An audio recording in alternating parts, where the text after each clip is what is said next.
I've been watching media. So much media. Zachary, how's post-COVID life? I'm better now. I lost my smell and taste, so that was fun. You good over there? All right. I just pressed record and didn't even acknowledge the fact that Yeah, I didn't know what was going on. do you need us to do a sync clap? Yeah. Yeah, actually. You sure this is good where I am? Yeah, you're good. This close. Okay, can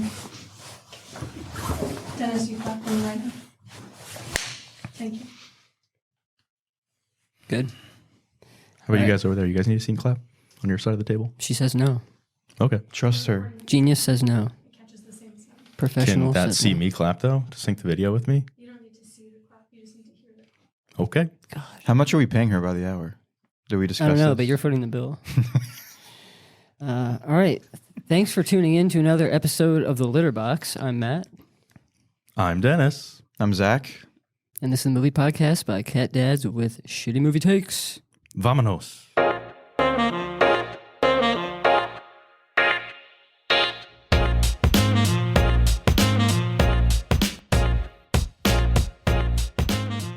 This week, we are joined by a very special guest, Andy Nielsen.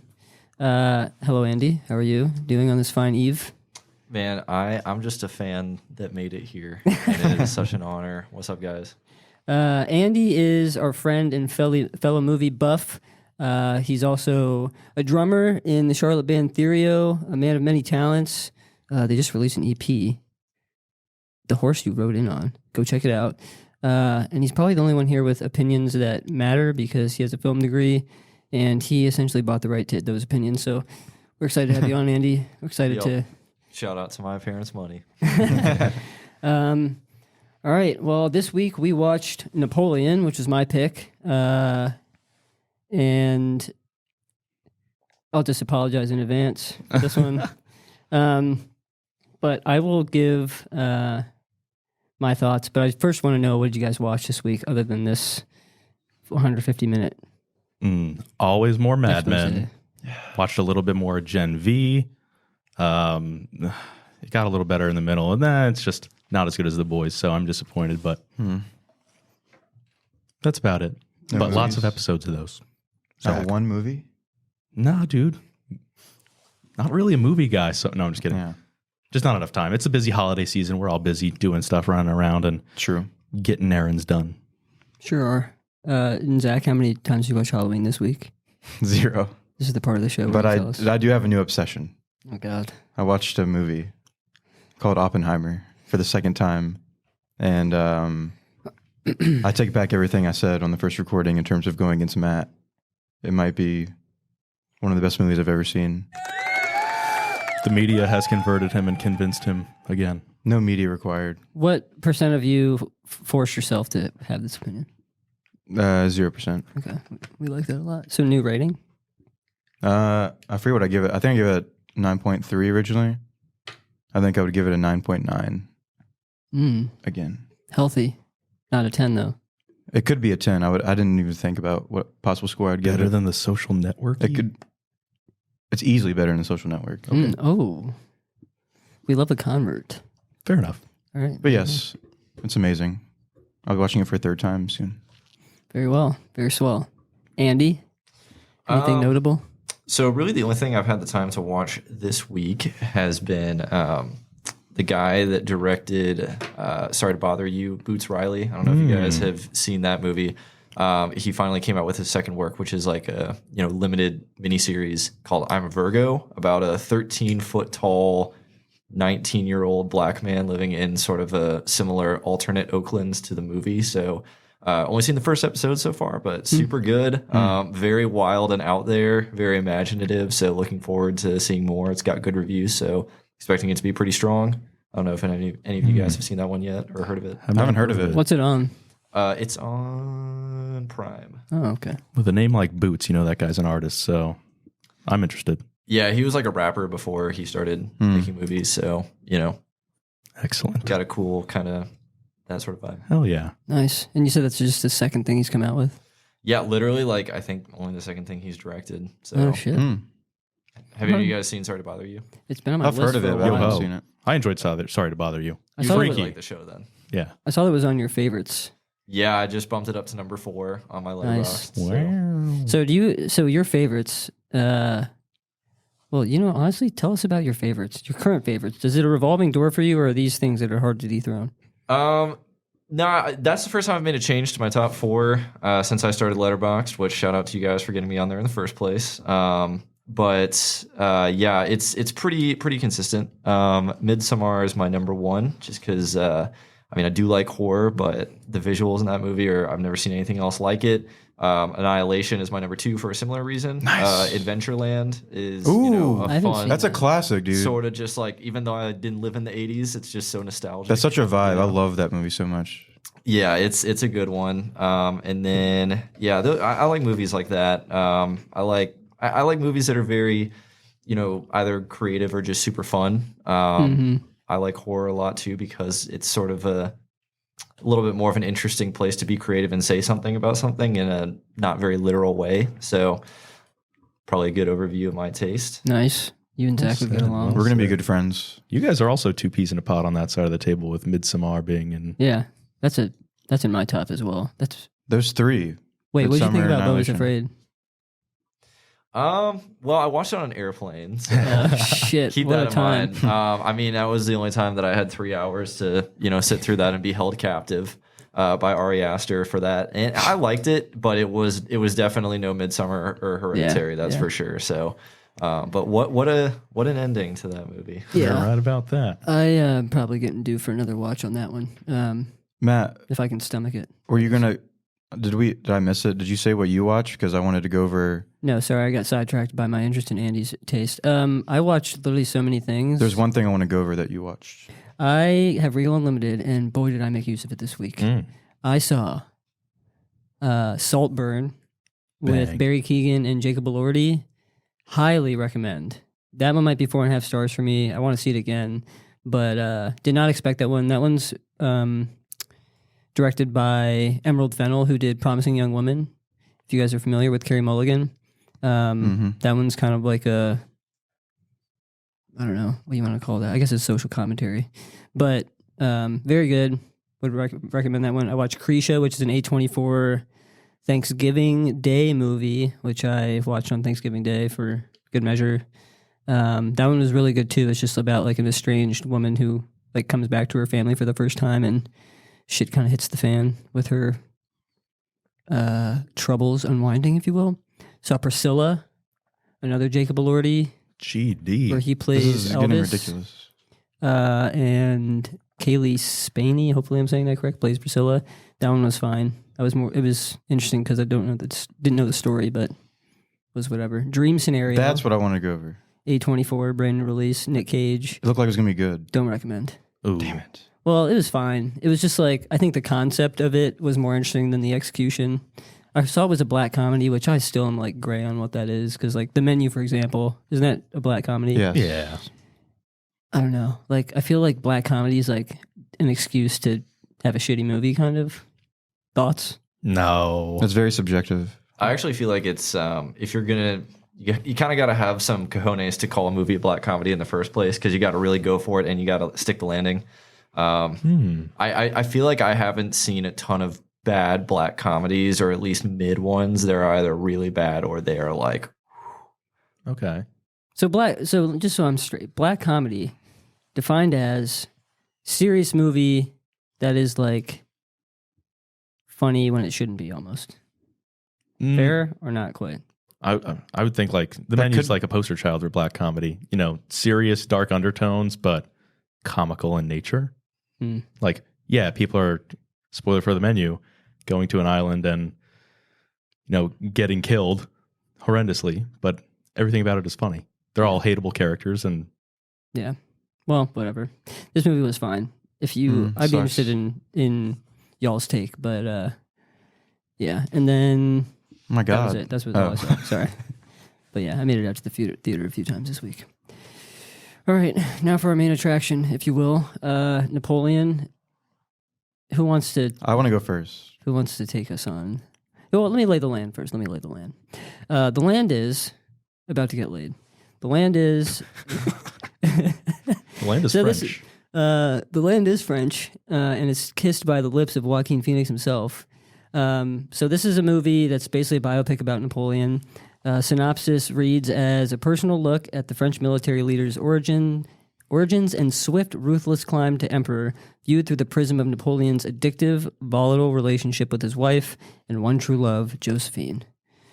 It was released just this week. Context for happenings of the year, or during this time. Zach had COVID. Dennis had mystery disease A. Those were the happenings. Directed by Ridley Scott, who is, I'm starting to think, one of the most Don't- hit or miss actors or directors of all time, Biggest wild card in North America. which I want to talk about him. But he's directed Blade Runner, The Martian, Gladiator, Alien, amongst others. Starring Joaquin Phoenix as Napoleon. He's in many a thing. Joker. I was afraid. Her. He's been having Gladiator. a big. Well, he's been having a moment for like 20 years, but I feel like he's been having especially a moment for Yeah. the last 4 or 5 years now. Yeah, he's really good. And then Vanessa Kirby plays Josephine Bonaparte, his wife. She's in Pieces of a Woman, which she was nominated for Best Actress for, which I have not seen. The Crown, and then Mission Impossible movies as well are probably her top She's amazing. in those. appearances. Yeah, so Well summated. get summated. Who wants to start us off on initial review here? Zach is frothing at the bit. Yeah, I want to go because I have the strongest opinion. I think I'm gonna have the strongest opinion. Oh God. Yeah, in a typical Zach fashion. So yeah, when Matt picked this last week, I was mad because the movie ended up being exactly what I thought it would be, which is just a huge stinking pile of shit. Easily one of the worst movies I've seen in quite some time. Fly count around the shit. Swarm or individual flies? African flies, like they don't even belong where they should be. They came that far away. I'm looking up African flies. They flew across. They the flew. ocean. Yeah, exactly. I'm once this- again asking the lads to stop going into such detail about shit. Here Sorry. is an African fly for those For, curious. yeah, this movie just so dumb. I can't believe taxpayer dollars were wasted to make this movie. Huh? Were they? French tax? Louisiana Territory. God, I don't even know where to begin. There's just nothing good about this movie, and I guess I'm more heated and frustrated because it's Ridley Scott. Like, if he's making like a biopic, like I already know it's gonna be shit, based on his past history. Matt said he's hit or miss, but I think it's just or I'm not gonna give it a percentage, but it's mostly all miss over the past 10 years, I'd say. I think The Martian was the last good movie he put out. But there's so many in-betweener movies, like, I forget what it's called, there's one with, like, Orlando Bloom, which is, like, another period piece, which is just terrible. Any of his period pieces, I think, are terrible. But anyways, he just, piggybacking off a great actor, Joaquin Phoenix, throws him as the main character in this period piece and expects people to go see it, which unfortunately they are. And I just, like, don't know what redeemable qualities there are here. I don't think any of the acting is good. I thought Joaquin Phoenix had absolutely nothing to work with. I could see how some people would think it's funny. None of it was funny to me. I thought it completely missed on any attempts at humor. The movie has a huge identity crisis, has no idea what it wants to be. It's doesn't take itself seriously in some parts, but then it does. It doesn't work as a period piece because it gives you no context to any historical Pieces of the piece. period. Yeah, that actually kind of works. It gives you no context of anything going on, really. It just like throws you from scene to scene.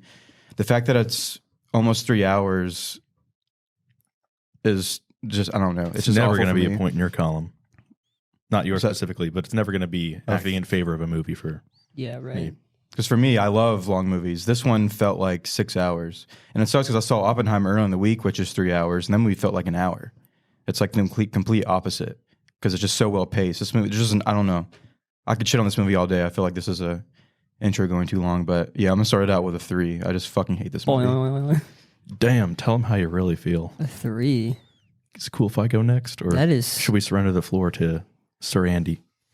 I'm ready to go. Yeah, rip it right I'll back keep it at pretty him. simple. It's a 3 for me as well. Whoa! Oh nice. my God. And it's not look, I didn't like it, but I'm not like necessarily hating it the same way that you are, Zach. It's more just that it's just kind of like I got nothing from it.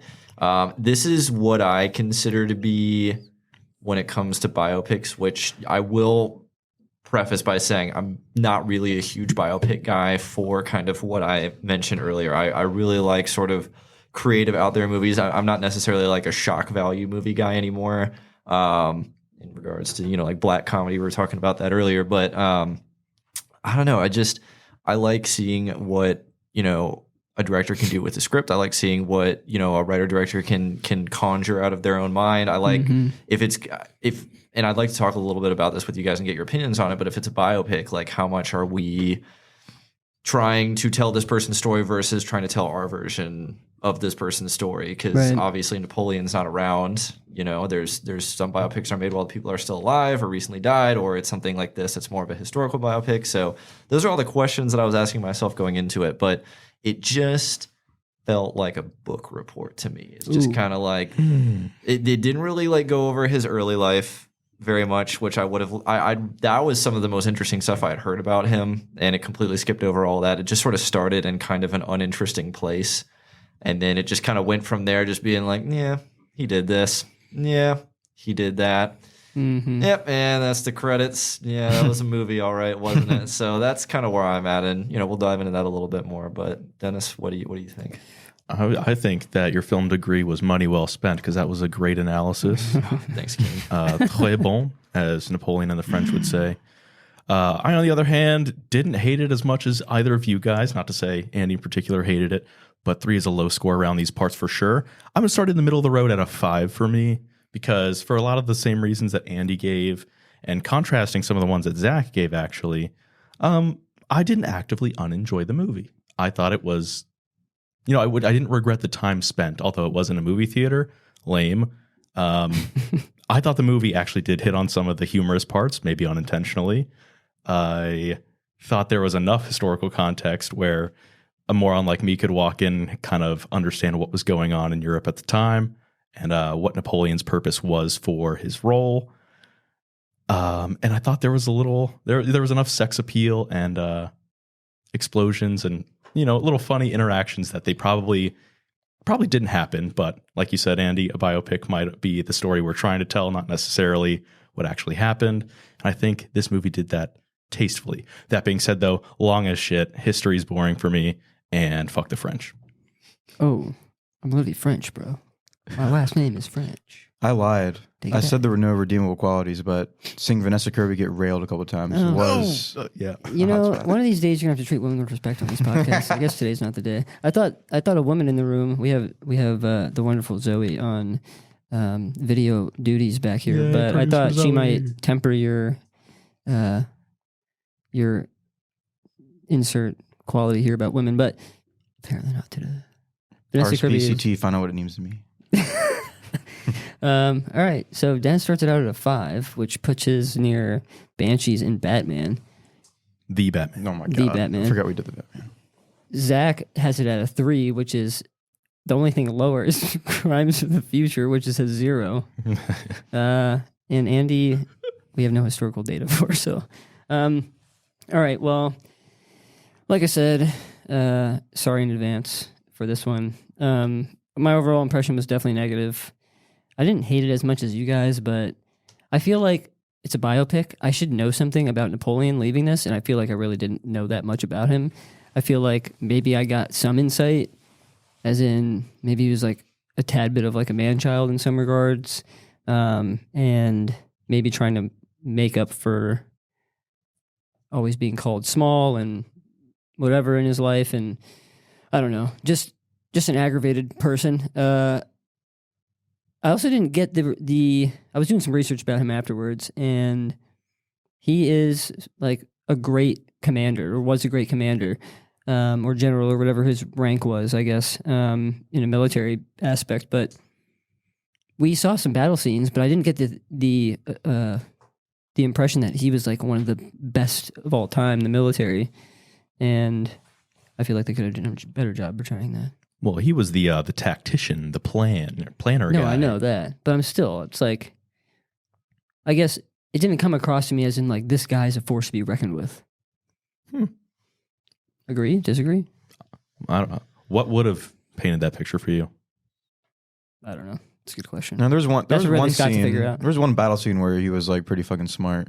But other than that, On the ice? yeah, Yeah, well, too bad that was in the fucking trailer, so true. it doesn't count. Yeah, that was. I kind of like there was that one scene where I was like, oh yeah, that's right. Like that's kind of what made him so good. He was this great guy, and you know, it was hammered home. And I guess that first battle scene, and that was an okay intro to the character. And like then there was the other one, the Frozen Lake one.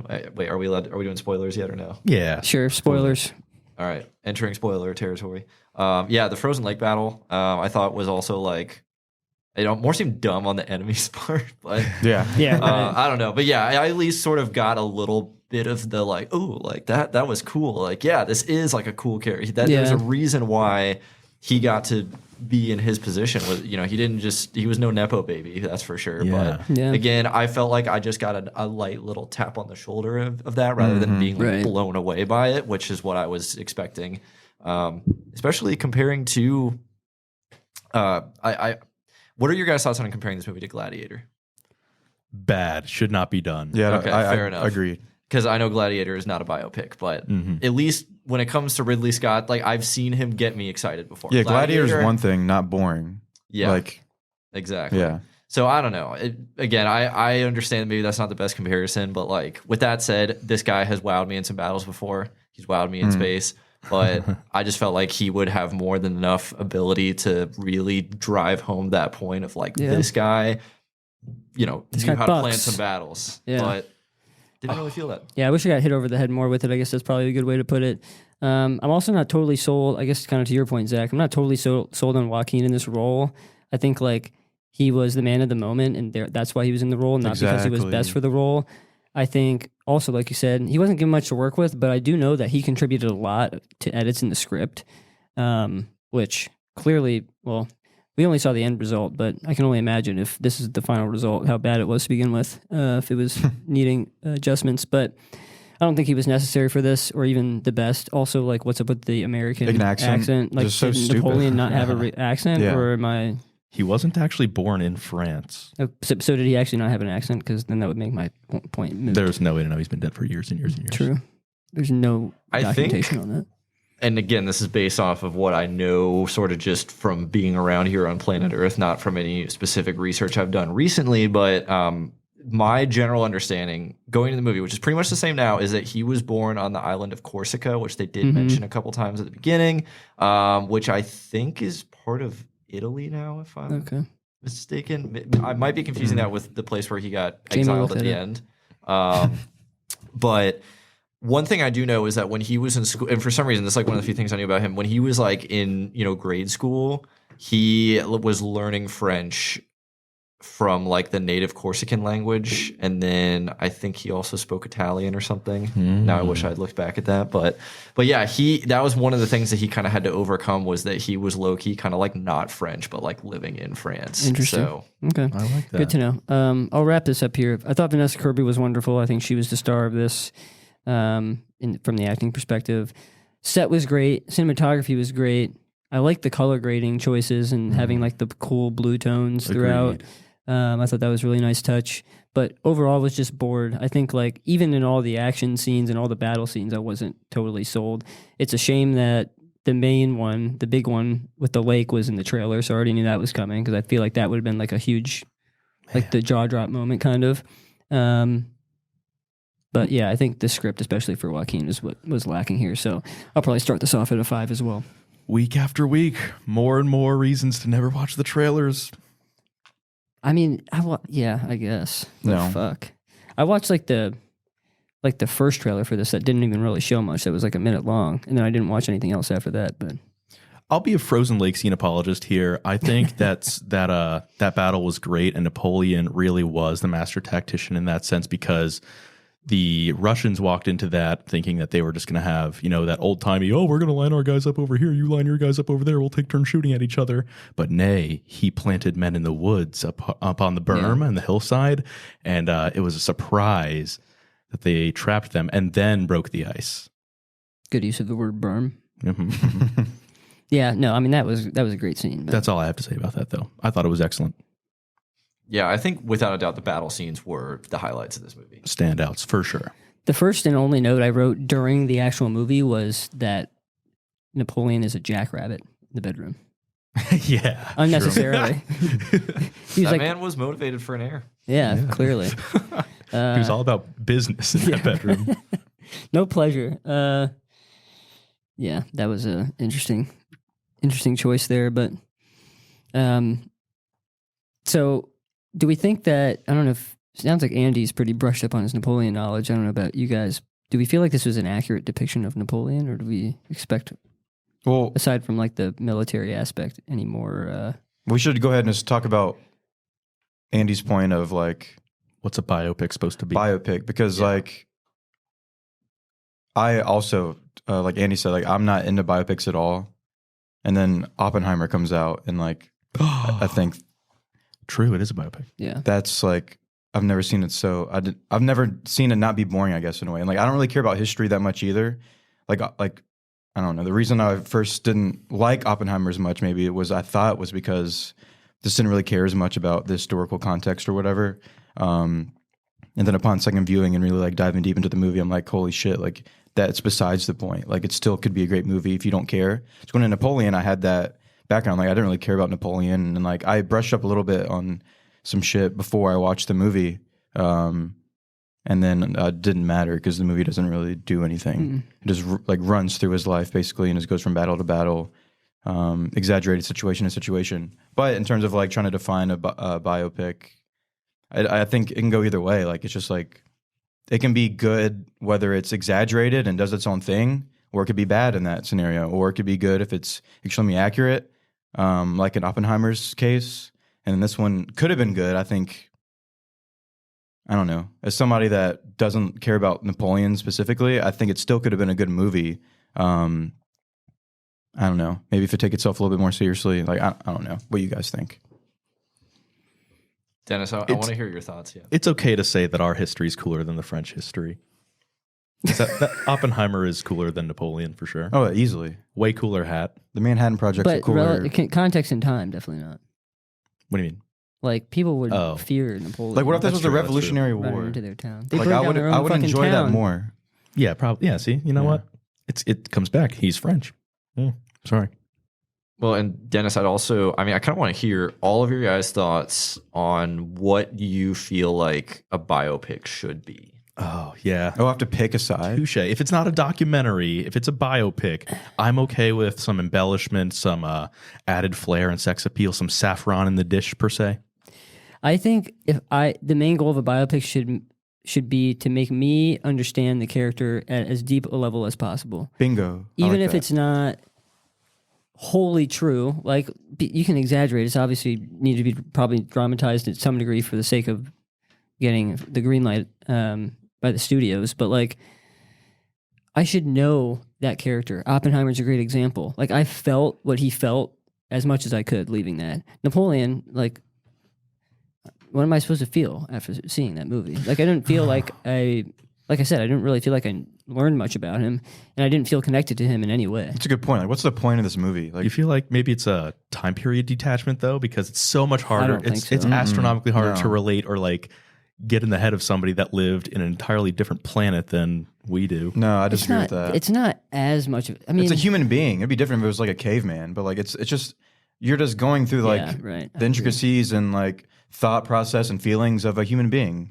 Doesn't matter what time you're in. He's living in like ye old times of Europe, and this Oppenheimer time- they still had lives. silverware. And Well, Oppenheimer enough still with lives in the modern shit. history of America. Enough for comparing it to Oppenheimer because the so time frame doesn't matter. Like this time frame was cool as Ye fuck. old times. Vanessa's Kirby, I came away feeling more of her than Napoleon. Like she did a good job, and like I like that character. yeah, That's that's true. a good point. And so it's just Napoleon. Like it's just the character was stupid. It's like why was this movie made? What was the point like of making this movie? I guess that's why I'm like most frustrated. Passion It's not project. to be like Andy's kind of point, like a biopic. Like this isn't like a natural or a traditional biopic. I think it. Well, I think it was meant to be, but I think it is, but the failed. subject is just boring. The subject is not Perhaps. boring. No, the subject's though. cool to me. Napoleon is a fucking savage. I should have felt. I mean, like I don't know if he was necessarily ruthless. Doesn't sound like it, but I should feel his intelligence and I should feel his tactile whatever, whatever itty you want to create out of that word. I should feel that through the screen. Instead, I just got literally Joaquin Phoenix. This is the comparison of Matt Damon in a costume. This is Joaquin Phoenix in a costume. I feel like I agree with that. I did not. Yeah. Big time. That's a good point. I think the He didn't accent portray would've the gone a character long way well, there. and I don't think it was his fault. I think it was a writing issue. So Zach, you were like, I think was that you that said that this is kind of a passion project for Ridley Scott? Dennis said Oh, that. Yeah. Dennis. I would Okay, think sorry. it sounds like that. So pulling this off of good old Wikipedia here, but Ridley Scott said, and I'm sure you guys read this too. Napoleon is a man I've always been fascinated by. He came out of nowhere to rule everything, but all the while he was waging a romantic war with his adulterous wife, Empress Josephine. He conquered the world to try to win her love, and when he couldn't, he conquered it to destroy her and destroyed himself in the process. So, This movie did a definitely- great job of doing. I was just gonna say I like that context. That's He what did made a him wanna terrible make the job movie. of relaying that. The first half of that, I feel like I felt like makes sense and aligns with the movie, but I don't feel like he destroyed the world because he couldn't have her at the end. I didn't get that impression. They seemed pretty amicable all the way Yeah. until the Yeah. end. Like that's a sick kind And of he was terribly distraught when she passed. premise, I guess, or like a good perspective or angle to come at this movie. If this movie would, with that knowledge now, if this movie would have been like more dark and like more seriously toned, and then just like really delve more deep into the relationship, other than him jackrabbiting and like I don't know, like making a fool out of both of them. They could have made it more serious and then showed his hiccups with the relationship, made that an analogy with how he acts on the battlefield and how that was how that eventually became a downfall for him and his failures at the end of his career. This could have been a much better movie. I think they did that marvelously, actually. Then why is your score a 5? Give it a 10. Because it wasn't that fun to watch. Because when he loved her, one true love, but they had to separate because she couldn't father a child. So after that happens and they split up in the divorce, yeah, they're still amicable and they're on good terms and everything. But he's not, he's not with her. He's away at war. He can no longer like express his open love for her and be in a marriage with her like he wants. And we kind of see he gets more like restless and kind of angsty on the battlefield that leads to his demise. Yeah, so, I mean, perhaps, but it didn't. I didn't draw the like relationship between his demise of the demise of his relationship and the demise of himself / his ability to command an army. I didn't connect those. Like I didn't feel like that was. Maybe that was just me overlooking, but I feel like that should have been more on the nose. agreed. Well, I would hope it's not just my brain functioning at a higher level. You're smart and you know movies. True. Lots of people are saying this. After you saying that, Dennis, I definitely like when I first read that off, I was with you, Zach, and now I feel like Dennis, you've done a good job of kind of pointing out how the movie did like an okay job of that, but still, he didn't necessarily like. I mean, imagine like scenes of him just completely flipping out. Like we got some like 60% level Joaquin flip outs when she like first came back and all her like shit was on the lawn, But like imagine that full True. Joaquin and then They should have like roided up him for in that. battle, like maybe cutting to. I feel like there's a lot of creative opportunities. Yeah, that that's a were good not point. explored. Yeah. Yeah, Like for Go sorry. ahead. The floor is yours, my friend Zach. Just real quick, I was going to say, like, but for the relationship to work, and for that to be like the main focal point of the movie, you have to establish like an emotional relationship for the viewer to see of the two characters. My interpretation of the movie or perspective of the movie is it was just a big joke. Like the relationship was a joke. Like at any turn, like the whole thing of him like coming home and like finding out she was cheating, like that was displayed as like a big joke. Like it's supposed to be funny. You're supposed to be laughing about all the luggage on the lawn and like her like the sex scenes of her and the other guy, and then they're sitting together and he's there and she's like, well, did you cheat? And he's like, yeah. And like that's supposed to be funny. Like I did not What do you take mean the it's supposed to be relationship funny? serious. I didn't. What do you mean? have People were laughing in the I didn't- theater. I Like this didn't- movie's supposed to be like partially I comedy. didn't have the light in my theater that turned on that said laugh for that section of the movie. Oh, different theaters, and I totally like got the point that it was trying to be funny, and yeah, like their relationship just came off as like a big joke to me, and like it never tried to take itself seriously. And I think that was a comical. detriment. Maybe that's just how relationships were in 1700s. I mean, that's right? interesting because I feel like that's the only thing for all the things that this guy didn't give a fuck about. And like they talk about that. I was doing some research on him, and a lot of historians argue that he kind of just used people as tools to accomplish what he was trying to accomplish. That's definitely not what I mean. Minus the bearing a child piece, which I think isn't using someone in this case. He loved Josephine, and I feel like that was very apparent. I didn't think their relationship was a joke. She told him straight to his face that he's just what is the word she used? A brute, and you're nothing without me. And like, that was I think that was like a powerful scene, but I don't think that carried over into the other aspects of the movie and into like the more military installments. Because Andy made a good point. Like, you could have several scenes where it's like flashing back between the battle and like the conflict with Josephine, like namely when he smacks her across the face when they're getting divorced. You could have like paired that with like a cannon firing. Like, there's just so many ways that you could have displayed that connection and the rage that he felt or whatever emotion that he felt coming across in the battlefield, but that was a miss. And I feel like this is a tired point at this point, but I'm mad. Same. So I want to circle back on something I mentioned earlier real quick and get your guys' thoughts on that.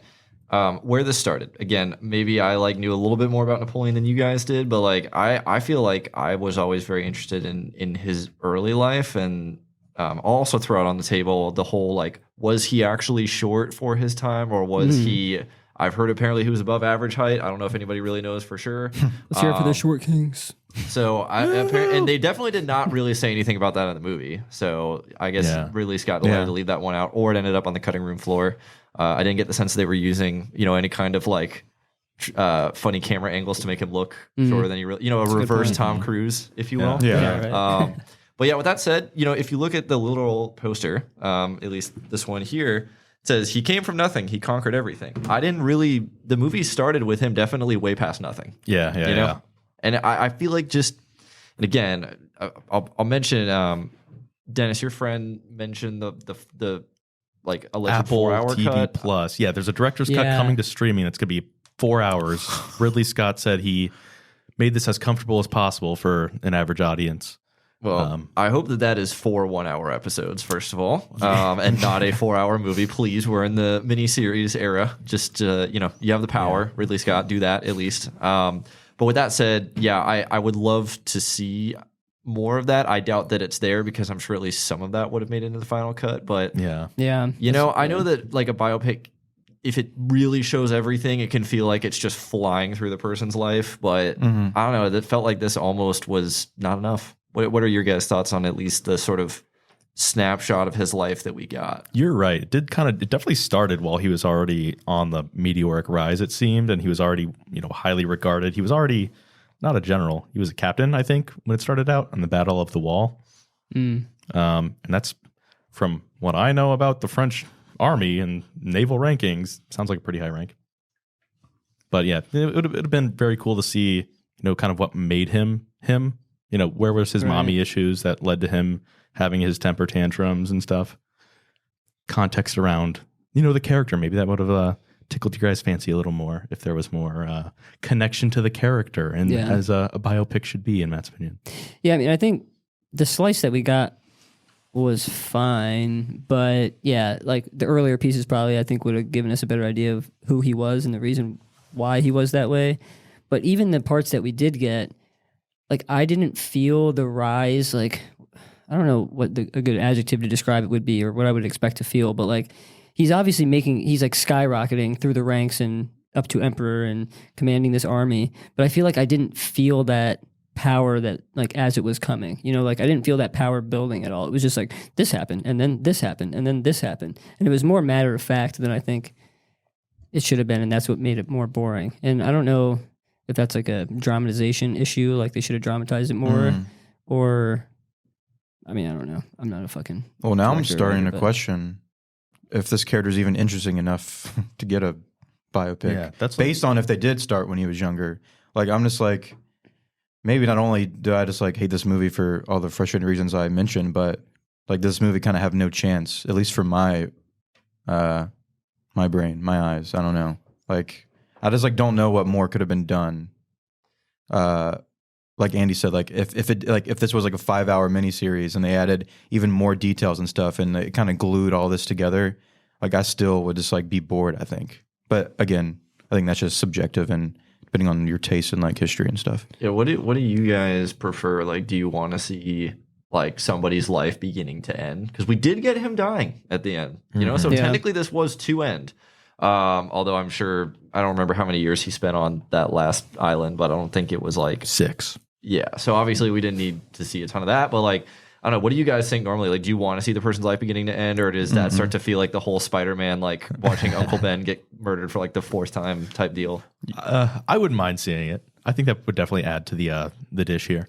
You mean in this case, or like our preference on biopics in general?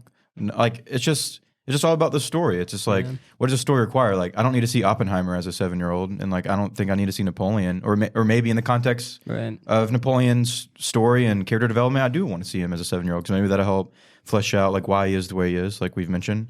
But no, it just depends on the story. Like, if you have a good story and like you know what you're trying to like, what themes and stuff you're trying to portray to the audience, whatever makes sense to show like, you know, what drives them, because maybe you can learn about Oppenheimer in like a 10-year span of his life, of like what drives him and like why he like questions the world and questions his own thoughts. Whereas Napoleon, maybe that would take from childhood to death. So I think it just depends on the person and story, what you're trying to portray. Yeah, I want to get your answer on this too, Andy. But for me, I think it's really, like Zach said, dependent on the person and the story, because I feel like they did a bad job of, again, I don't know his life, so hard for me to say, but I feel like they didn't pick the most important times in his life or the most defining moments in his life. It was more like, here's this battle, here's this battle, here's this battle. I think they picked some defining moments, but I feel like you could have swapped out one of the battles for like a younger version of him and something that would have shown us why he's acting the way he is, or like why, you know, more character development pieces. I don't know. What are your thoughts? Do you like to see this kind of snapshot or more of a full picture? Oh, I for sure like to see the whole picture. Yeah. And that's where, again, I know that not everybody likes that. I mean, like in Oppenheimer, for example, we started when he was in college, which Cillian Murphy definitely did not look like he was in college, but, you know, whatever. I liked having that context, at least. I was honestly surprised it started that early, which I know this isn't about Oppenheimer. I didn't really love Oppenheimer for other reasons, but I did pull up some other, I just, you know, Googled greatest biopics, and I got a couple to compare to that I've seen here, just for reference. The Imitation Game was super cool. I have not seen that, but I know it's on a lot of people's. Braveheart was very cool. And shout out any thoughts you guys got, as I'll read like 1 or 2 more. I'm kind of in your boat. I'm not huge on biopics either, so my library is very thin on those. Hacksaw Ridge, another. I've seen that one actually. How closely to a biopic are we going to call Social Network? It's like riding the line really hard, I feel like. That's a good no, because it's about a lot of characters, not just Yeah. Yeah, true. fair, yeah. I would say no as or well. maybe that's a good biopic because it shows more of the other characters. I don't know. It's, It's a biopic of Facebook, not a biopic of Zuck. The Killer is more of a biopic than Napoleon. I mean, honestly, I know him better. I know Fassbender See? better than I know him. no biopics in my library besides Oppenheimer and this one, I think. I can't think of. I didn't watch Rocket Man, didn't watch Bohemian Rhapsody, didn't watch Elvis, didn't watch Priscilla. I feel like The Bohemian Martian Rhapsody is a is good pretty one. And that, yeah, it's based off a book that's. Wait, it's not real. Nobody went to It's Mars. fictional. I'm a fucking idiot. Um, But in a fictional world, that's a good biopic. I mean, Priscilla was a better biopic than this. I feel like it wasn't wholly entertaining at all times. I don't even know if it was as entertaining as this. Probably pretty equal, but I felt like I knew Priscilla and Elvis a lot more than I did going into it, and can't say the same for Napoleon. So if you liked Priscilla, what would you say about the structure of that movie made you more excited or made you enjoy it more that was missing in this? Probably emotion and getting more insight into just being shown intimate moments in that person's life. What intimate moments did we see in Napoleon aside from maybe the conversation or when here's a Josephine dies, and really I don't even know how intimate that is. It's just emotional for him. But probably just the conversations between him and Josephine, I think, are the most intimate, where we get a real glimpse into who he is. What's your remedy? So for what we got in those, you know, it's maybe 3 or 4 interactions where they're just sitting on like a couch in their parlor or something, and they're whispering to each other. You think maybe like more, like Andy said, where you crank Joaquin up to 10 and like have him act a fool, and maybe the same and like some sort of more expressionism from Vanessa Kirby. I don't have a problem with those scenes. I think those are the good scenes in the movie. Is that what you're asking? I disagree. So you want more of them, or Let's fight. do you just want like more of them? Because those seemed like the emotional moments that you're talking about. Calculating. I don't know if I wanted. Maybe I wanted more. Not necessarily the same thing, but just more glimpses into the emotional dealings. I don't know. Those small scenes hold no weight when. Well, I was going to say when the rest of the movie comes off as a whole joke, but nobody at the table agrees with me on that one. But I watched the movie with 2 other people, and they both agreed with me, and my theater was laughing the entire time. But what did Jeremy John say? That's the funniest part. This is the first time I've ever wholly disagreed with him. Like maybe I count on one hand how many times I've disagreed with him out of all the thousands of movies reviews. He thought it was a good time, no alcohol required. Thought it was decent. Thought the battle scenes were good, and thought he had a good viewing of his life. Which is funny how interesting opposite how I feel about that. So Andy, what did you? We're gonna, in the spirit of podcast, we need to have some contention here. So what was your problems with those scenes that I'm talking about that were maybe more intimate, or what did you like or not like about those? Here's Andy's rating for good dialogue. It's a pass-fail system. And that system is when I hear you, or when I'm watching you deliver your lines on screen, can I see the script? I don't know if you guys ever. I didn't. There was a point where I started seeing it that way, and then I couldn't unsee it. I was going to say now I'm fucked. That used to be my lowest level of film critique. I cared less about the performances and more about the pacing, the production design, whatever, that kind of stuff. But I definitely learned, a little bit through my film program. But honestly, I feel like more after just.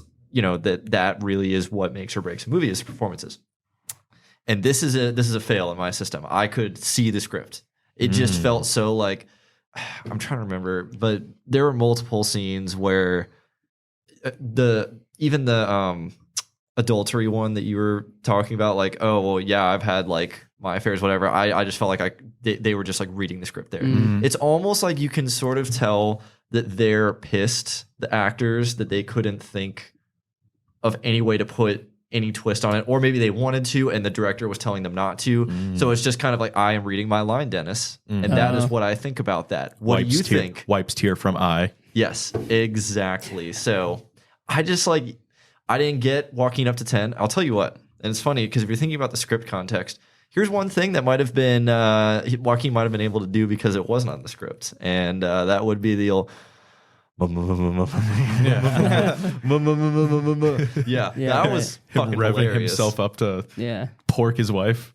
Yeah, nice. So in the context of the film, though, do you think that was a bright spot or no? I mean, I agree with you that in the overall landscape of film that those weren't especially breathtaking performances. But do you think that did those do anything for you in the scheme of the film? Or no? No, it did not get me excited about the character or any characters for that matter. I mean, I'll hand it to Vanessa Kirby, like you said, she did a pretty good job, but again, I think she was a little stifled there, and I think that I still just wasn't super excited.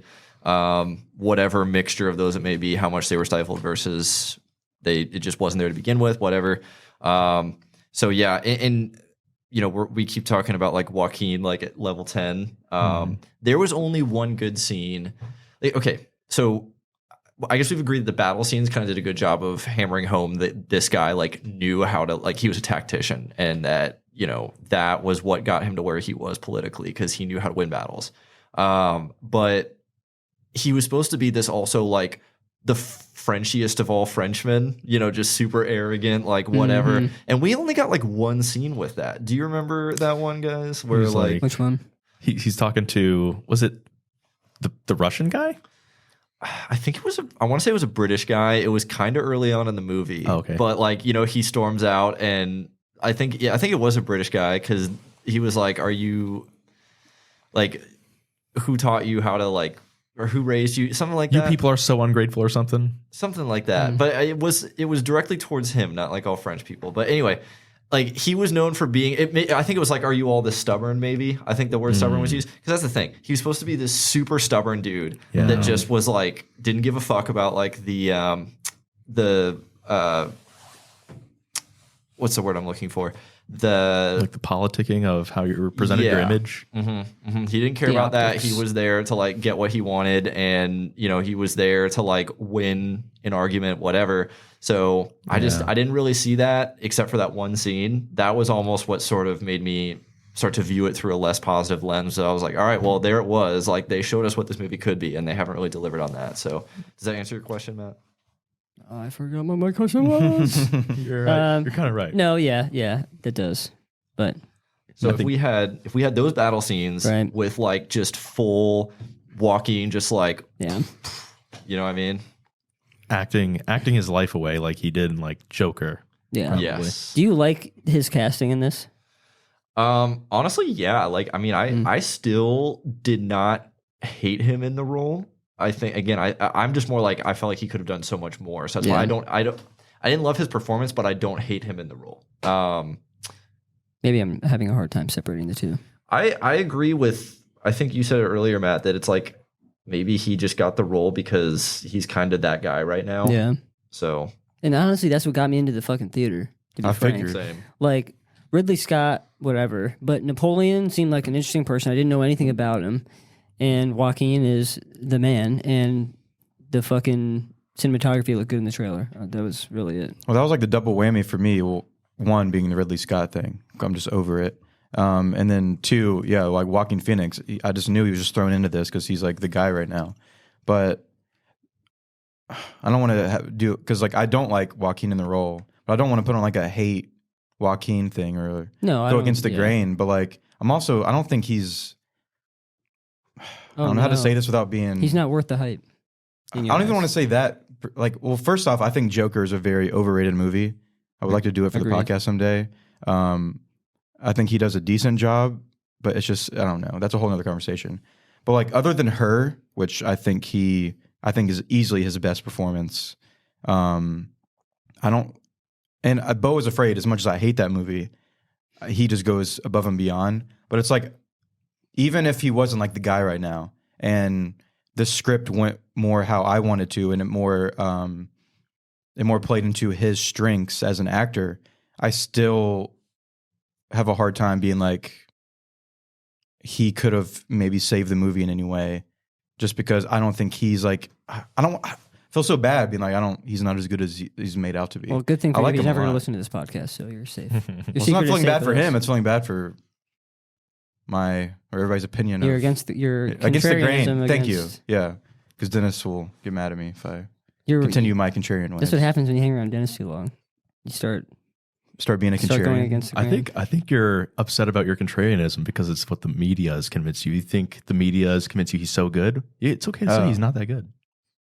I don't know. I would not say he's not that good. He's not as good. He's not as good as what everybody makes him out to be. Is that what you want me to say? I don't know.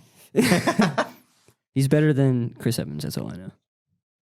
What about Matt Damon? Yes, lightly.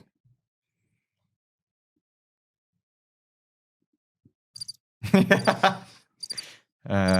guys want to give some final scores? We're coming up on the clockage here, eh? We're okay. Do you have on the clockage? I mean. Oh, okay. We're okay. No, fuck you. I don't want to give honest. No. I want to know if you have any good Easter eggs, Dennis. I know you said not necessarily an Easter egg, but you have made the mention of the 4-hour director's cut. Any other little fun facts? I saw this was filmed in 61 days, which I guess was pretty impressive for a film of this scale, but I didn't see much else. We kind of hit and it, very new release. Not a lot of people have found the Easter eggs yet, so there's still many hidden, I'm sure. But yeah, impressively filmed, pretty in a quick turnaround time. I think that's maybe like either actors not having any really big influence on the script or the screenplay, or they didn't really want to, so they thought it was great, and they were just really well acted, so not a lot of retakes were required. But it seemed pretty much like, hey, let's set this shit up, let's shoot it, and then let's tear it all down. It's kind of what they did. Very well.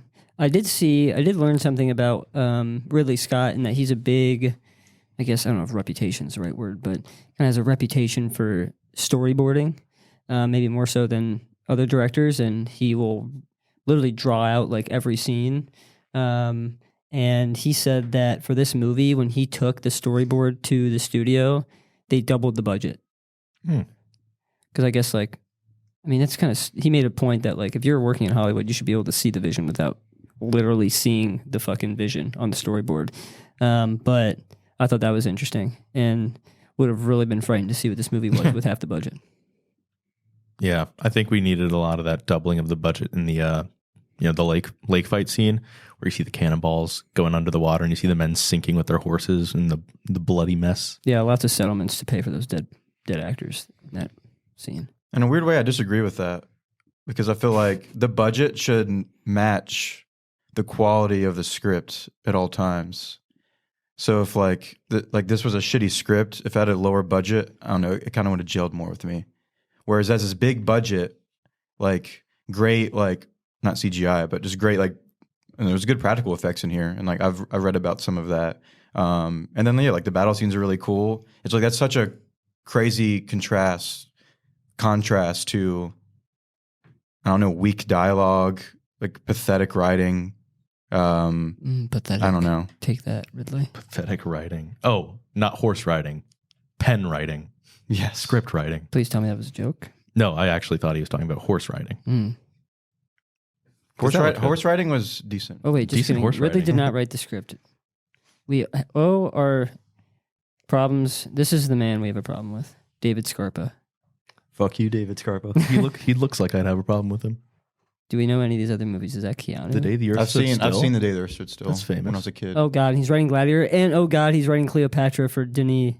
This is Denis' movie. Oh God. Big if true. Then And he Napoleon director. then he would never ever fail. So How much would someone have to pay to watch 4 hours director's cut of this? I'll do it for the bit. I would have to be paid That's a cap. large sum. I would watch the miniseries, maybe. All right, I got one more thing I wanted to run past you guys. Let's hear it.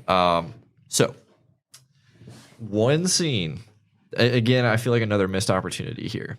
So, I did not know going into this that this man got exiled twice. I feel like everybody knows he got exiled and that's where he died. That's like pretty common knowledge. You guys all know that? We all, going in? I did not know we that. all knew that. Oh, okay. Well, I didn't realize that this man got exiled twice and that he made his way back to being the emperor again after being exiled. Yeah. That scene had so much potential. And this man shows up and then he's got like the current emperor like sends out like his little garrison to meet them or whatever. And then he's just like, hey, Yeah. No, good point. Yeah. you guys remember me? And It's then me, boom, Napoleon. cut to him in battle again as the emperor of France. Like, dude, that could have been the scene where you showed me why this dude was who Yeah. he is, why we're in this theater. But you know what's right fucked now. up? Dude, that's actually facts. I didn't even take into account that he became the emperor again. I thought he was just there. They just He yeah. he Well, he was, literally like, the became first the emperor. whatever, again. the It first- kinda According to the seemed- plot summary, yeah.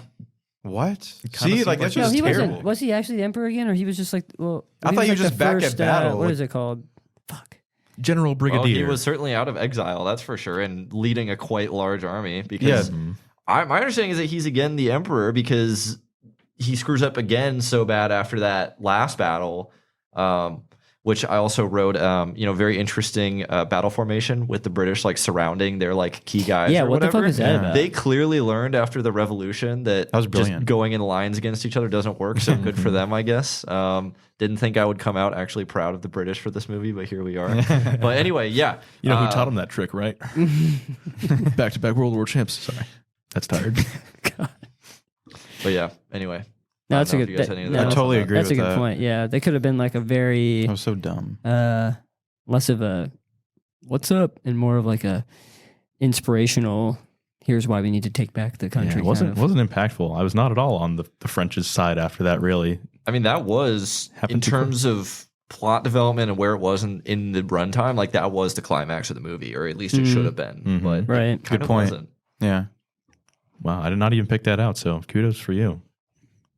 I think also I read that he was highly intelligent, and that's like pretty much agreed upon across historians that kind of debate about Napoleon. And I didn't get that at all in this movie. I felt like he was. I mean, I guess it's implied since he's a master tactician in the military, but I definitely did not get the impression that this guy is like the smartest guy in the room in a lot of cases. So how do you put that into someone like a character in a time where we don't even have light bulbs? Don't portray him as a buffoon. He was written as a fucking clown. Yeah. What do you mean? He was literally a comic clown. He had a short temper, but other than that, I thought he was as genius as you can get for people that were still using candles. You gotta chill with it's not that Old. It's not No, that I old. genuinely. Well, I'm coming to you asking for ways that you would have liked to. I don't know, see but, more I mean- genius in him, and I don't know Let if me you ask could really this make that question. happen Is if you it don't have any answers for it. Is it valid to critique something without a? I'm actually genuinely curious in this. Is it valid to critique something without having a solution to? I feel like present? not always. Well, Sometimes I agree with Zach in his rudimentary assessment that he was not portrayed. He was portrayed as someone that wasn't very bright, just in how he presented himself in any conversation he was like a child, like a man child. Literally. That's the vibe I got from him. Well, isn't that like there's a whole complex named after that? Right, but I guess You have to have you wouldn't balance expect that. an intelligent person to be a man child necessarily, or I feel like there wasn't enough checks and balance, or like there wasn't a Exactly. good balance between the two. That could have been a cool Behaviors. character portrayal of like he's a man child, but then it dives deep and 50% of him being a man child, or it shows that, and then it also shows 50% of showing ways of how he's actually intelligent, which this movie doesn't do other than the one battle scene on the ice that we talked about. I have a proposal. You have a war room planning meeting where people are like saying, "Hey, we should do this," and he's like, "No, like this is why that wouldn't work." I mean, he has that one scene where he's like kicking the fucking British flag 3 times, but that wasn't really Man child vibes. that wasn't still. any smart talk. In that. I guess so. Maybe this is a bad example, but did they not have a lot of that going into the Battle of Austerlitz on the ice? If that was the right battle. What do you mean? I'm just saying, like, we didn't see any of the planning, and I feel like that would have been a good opportunity for okay. us to, or for his intelligence to be portrayed. Andy, Gotcha. thoughts? Do you think he was portrayed as a smart person? Yeah, maybe more so than he really was. I don't know. I mean, again, who knows what people really know about him, how much, true historical data we have to go off of, because again, I didn't like read a whole book before I came here or anything, but we could have had him be like military tactician, incredible on the battlefield, but sucks at everything else. We could have had him be like, oh, military tactician, and he knows how to like work a crowd, but maybe still not that smart. Otherwise, I don't know. But like, because you can be great with people, but be kind of an idiot. So I don't know. I guess it's maybe a tougher line to walk, but And because again, we had that scene where I feel like they wanted to make the point that he could like charm anybody. I'll add some context too of like, we do get some good scenes of him talking to the guys from Austria and from Russia, their respective leaders whose names I do not remember off the top of my head. And like they, he didn't seem like an idiot in those scenes. Yeah. It seemed like he knew how to kind of like, butter them up and say the right thing, whatever. So that makes me think that, in terms of what they were going for with the movie, they didn't want him to be an idiot. So I don't know if man-child is the right word. Maybe more just boy child.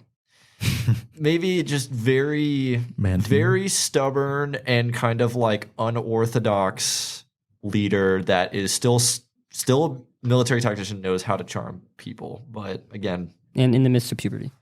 yeah, but really only the military tactician was what was done well for me in this movie. F me in the A. F us in the A. F Ridley in the A, honestly. Thank you.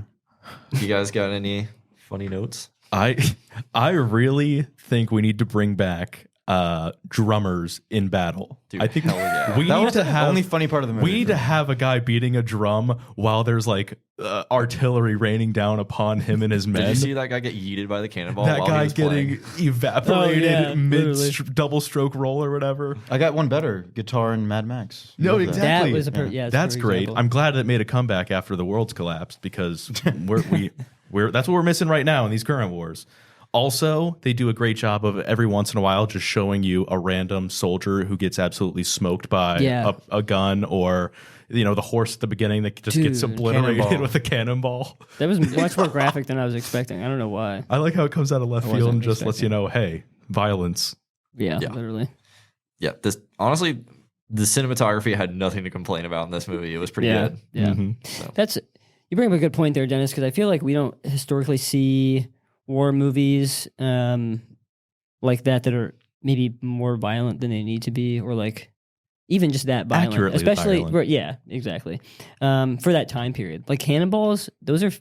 I guess it's like a concept to us since we don't use them these days, but at least the United States. But yeah, you can get fucked up by one of those things. And you will. Yeah, R.I.P. horse. All right. Very good. Anything else? Final thoughts before we cut into it? Do you think that they really wore those giant ass hats going into battle? I honestly don't know how much of that is real because I cannot believe that they were in Egypt, like in sweltering heat in this, it's cotton too. There's no polyester involved.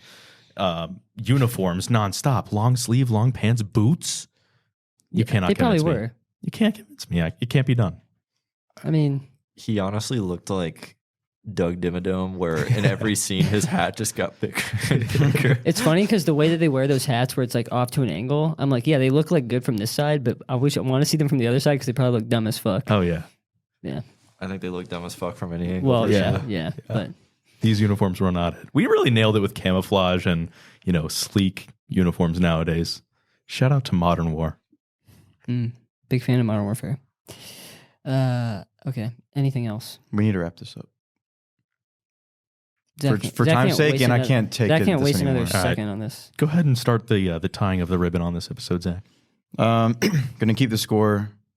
As I said before, 3 out of 10. Just I got no enjoyment out of this, but I'm not gonna give it a 0 because, as been said, cinematography was pretty good. Battle scenes were action packed. I did like the gore, and the only acting of note that I thought was impressive was Vanessa Kirby, which was not a shocker to me. I like her a lot. But yeah, other than that, this was just a bore fest. Like, I can't remember the last time I was just bored during a movie, and I even looked at Ashlyn halfway through, and I was like, if this wasn't a podcast, like I would have left the movie theater already. Like, I just had enough. Have you ever walked into a movie? I think there were a couple walkouts in my viewing No. of this. Were we all? Yeah. And they Maybe- wanted to maybe walk it was out with me. Maybe it was an emergency. Her and her roommate. They wanted to go, but I had to force them to stay. But yeah, just so frustrated. Ridley Scott's downfall in his career. I don't, talking about this movie just actually boils my blood. It's just shit to me. Just so, like I said before about the budget thing, like it's just like a big budget. Like they're trying to get like, I don't know, a lot of butts and seats to see this as if it's some like spectacle, and it's just like, it just falls so flat. Extremely disappointing. In terms of recommendation, I guess if you're just like, I don't know, if you're like really into history or like a Napoleon fan, like I guess go see it and just to see it. But I think even those people would be disappointed in their own right. But yeah, historian nerds, go watch it. If you just like big battle sequences or like this era of battles, go see it. Other than that, it just falls flat. So 3 out of 10. All right. Zach is correct in his own opinion, but wrong in mine. I'm going to elevate this one to... Elevate. I'm going What to the elevate it to a fucking 6. fuck? You guys have talked me in the other direction. You guys have challenged my opinion with your own. Contrarian. How does it? Can I just Sorry, this is annoying. But how did we raise your score if everyone else's score is at or below yours? Question mark. Because I guess in my contrasting opinion about some of the things you guys said, like you guys said, not enough historical context, not enough portrayal of intelligence or whatever. And I kind of feel like I got those from I the see. movie. Okay. And so it's Fair. reminded me, you know what, that actually is worth some more pointage. GG. Handshake. So yeah, I think Ridley Scott was kind of right. 2.5 hours is absolutely the most you could go for something like this. Any longer, and I would have probably considered walking away too. But for those 2.5 hours, I think we got enough action, enough entertainment, and while the acting was not really much to write home about, I think I left with a lot more knowledge about Napoleon than I came in. Not saying a lot, but I'm glad that this movie presented that opportunity to me, a little bit to learn. Very well said. Andy? We're talking about opportunities. I think that my summary is probably just a lot of missed opportunities here. Could have been a lot more than it was. I didn't despise it. I did feel like the pacing was actually pretty decent. I felt like I wasn't squirming my way through this one like I was through Oppenheimer at some points. So I'll give it that. But, you know, other than that, it was, I don't know, just could have been a lot more than it was. Had all the right ingredients, but they weren't mixed together in the right way. So we love the ingredients analogy. Give me your quick and dirty on Oppenheimer, because it's relevant here, I think. Well, Is there a quick and dirty? Me and Denny here did Barbenheimer, so I don't know. I had a long day at work that day. Maybe that was a lot of it, but I didn't love. For me, my main problem with Oppenheimer was with the moment I realized it was going to be a red trial movie. I was like, oh god, no, not this, and that ended up being so much of the movie. But you know, we can talk about that off the recording, but that's my basic thoughts on Oppenheimer. Okay. Because I saw you never rated it on Letterboxd, and I was wondering if you were waiting to see it again before you did, or if you just had such a bad experience that you will never rate it. Your girlfriend move of, I just find it funny how. I didn't, no, I was genuinely curious what he thought about it, because I was waiting for that review. But oh, thank you. Very well. I agree with what you guys said. Andy made a good point. I didn't hate the pacing. I was kind of a sleepy time in the first hour of it, but I think it picked up there enough for me to stay awake. Acting was fine. It was just fine. And it watched like a documentary, I think, because of the lack of excitement across the board in more ways than one. The battle scenes were the most intriguing part, and I don't even like that shit, which says a lot, I feel like. Joaquin, I mean, again, I didn't hate him in this, but you could have used someone else, and whatever. It's a script issue, and I think. So, whatever. Cinematography was good. There's a lot to like about this. Again, missing some crucial ingredients here to make this one a good one, but I think Andy said it best when this is kind of a missed op overall. In terms of final score. Wait, and did you score it? Yeah, I'm gonna stick with my 3. Oh, okay. Oh shit! Did I hijack your? All right, everyone's sticking. Should I stick just to be? No. Dennis didn't stick. You can elevate yours. You Oh, elevate? yeah, you didn't. Well, I have to counteract his stick by going down one. Good. Because of course. Did I dislike this? Crimes of the Future is a crime at a 4.5. Dude, Pearl is so much more entertaining than this. Yeah, I kind of got to drop this to a 4. Dead ass. Let's go. Dead ass. Dead ass. Head ass. Better than Snowpiercer? Yes. Yeah. All right, I'll stick it at a 4. Fuck them.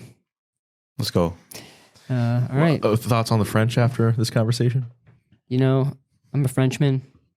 I'm glad that. Well, I'm ashamed actually that Napoleon is also a Frenchman with his tomfoolery. But we like the French. What's wrong with the French, Dennis? Not American, I guess. Also, You want a MAGA hat with that? yeah. Andy, thank you so much for coming on, man. Yeah. You Thank you guys really for elevated having this me. conversation. Thank you, I'm Andy. super glad we got to talk to you about this, because that film degree does a lot of heavy lifting in this room, I'll tell you. It really does. I appreciate it. But, you know, just like anybody in any sort of thing like that, I feel like I learned most of it from YouTube. So, you know, just get out there, watch YouTube movie reviews, keep mainlining those Letterboxd, and one day you can be just like me. On that note, anything you want to pimp to the avid listeners out there? It's been an honor to join truly a powerhouse podcast of fine gentlemen. Zach, it was nice to actually meet you, man. You as well. And yeah, petition to maybe come back on at some point. Yeah, Be absolutely. honored. But yeah, we'll let the listeners decide on that, though. Yeah. We'll send you the stats in a week. All right. Yeah, loved having you on. Thanks for coming. We'll definitely have you back on. Zach, I believe it's your time to shine here. And please, for the love of God, give us something that's not going to make me want to blow my brains out with a cannonball. In that case, so I'm going to do something a little different. Well, not crazy different, but it's a low budget movie. I don't think many people would have or have heard of this movie. It's only in 80 minutes, I believe. Oh! So that's a far 80-minute cry from banger? what we just... Unlikely. But this is a low budget sci-fi indie movie that I've had on my radar for a long ass time, and it's always been a consideration for my pick every single week or anytime it's in my pick. And it's called Primer. Ooh, Primer. Oh, I watched that in a film class. Did you? Oh, I will watch it again, regardless of whether I'm on or not, because I would like Oh to see it wait, again. is this the one with the wires that like spell out Yes. Primer? It's a I do know this. without I'm gonna saying watch this, anything, it's actually. a sort of scientific take on time travel. Mm. And you've seen it already. I've not. All right, all of you guys, I'm telling you right now, like drink some coffee, crush a Red Bull or something. It's a thinker. This is You big gotta brain? pay attention to every single word. That's in what this I. one. That's what I was hoping. Oh, That's why I God. picked this. Subtitles on for this one? Oh yeah. Real? Here's the only other thing I will say.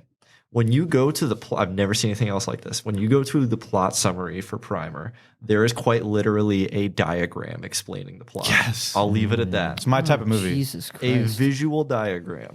That's why I picked this. Is this? Can we watch this at one time and have a solid conversation on it, or am I going to be like having to research for 3 hours afterwards? I don't know, but hit me up when at least when you guys are watching it. I'll watch it with you.